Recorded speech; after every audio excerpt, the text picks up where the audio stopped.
სამი ფაქტი სამხელიან ღვთისმშობელზე. ფაქტი ნომერი პირველი. იცოდი, რომ ეს ხატი ლუკა მახარებლის მიერ არის დაწერილი და თავდაპირველ ვერსიაში მას მხოლოდ 2 ხელი ჰქონდა?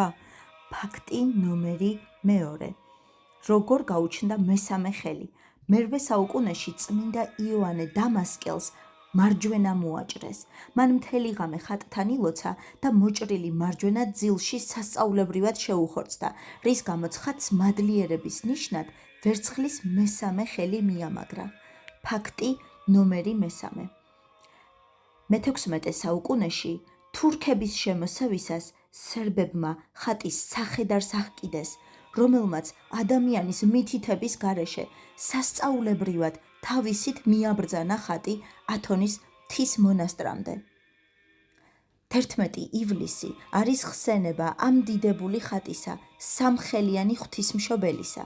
სპეციალური დაუჯდომელი ლოცვა ხატისათვის, სამხელიანად წოდებული ღვთისმშობელისათვის ჩემს ვიდეოებშია. ლინკს ამ ვიდეოს ქვეშ დაგიტოვებ.